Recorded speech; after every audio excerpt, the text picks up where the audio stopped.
Okay, so this video is about the sum and difference of cubes. It's a factoring technique we use to solve for polynomials, but it has to fit very specific conditions. And again, if we're talking about cubes, that means both terms have to be cubes. And specifically for this one, number 6, this term has to have a coefficient that's a cube as well. Because obviously x cubed is a cube, but is its coefficient a cube? So we have to determine that before we can continue. But it's the same procedure and process, even if like the coefficient wasn't there. So first of all, 125, 5 cubed gives us 125, okay. And 64, I believe 4 cubed would give me 64, and obviously x cubed. Now here's the thing with 4 cubed x cubed. Because both terms have a 3, or a cube as its exponent, because both terms have a 3 as its exponent, we can actually write this. So it would be minus 4x cubed. Because if we were to redistribute it, obviously the 3 would go to both 4 and x, would be 4 cubed x cubed. So we can write it like this. So now both terms are cubes. Perfect. So that means we can write this. The first term is 5, so we write 5.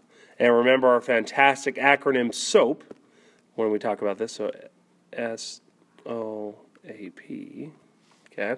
And S stands for the same, meaning it's the same sign that we had from our operation, which is minus, and then we put 4x here.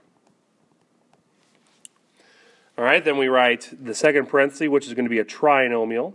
The first term squared, the last term squared, and the middle term is the two terms inside the parentheses, so 5 times 4x, which is 20x.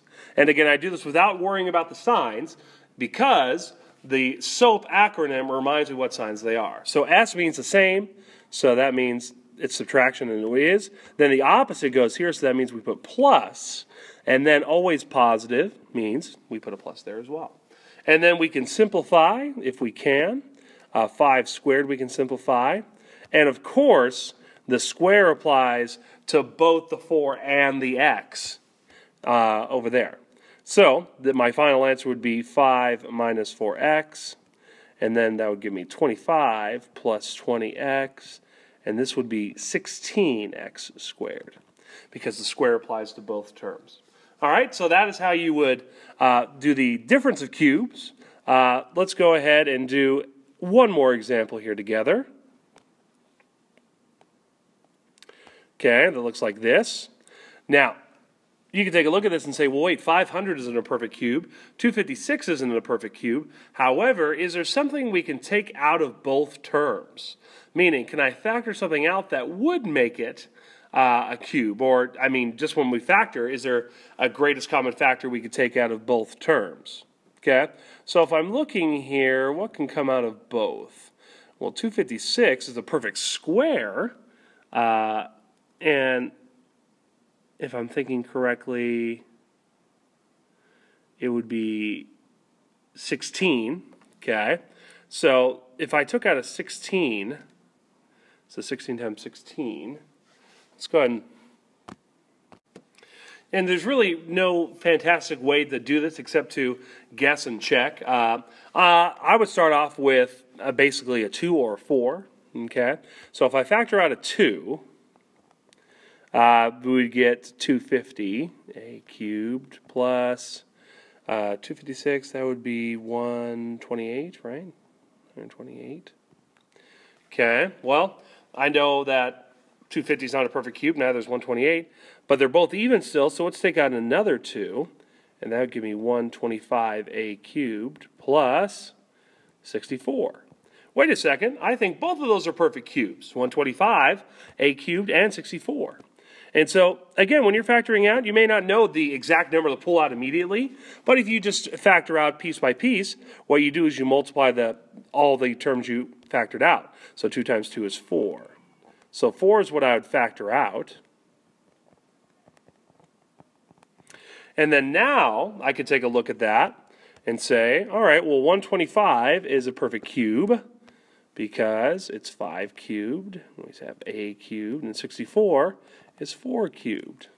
And remember, with 5 cubed, a cubed, if they're both to the same power, you can just write 5a to the third plus 4 to the third.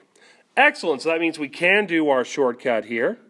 And so what we would write is 5a plus 4 in the first parenthesis. And then we write the first term 5a, but both terms are squared. And then 4 is squared.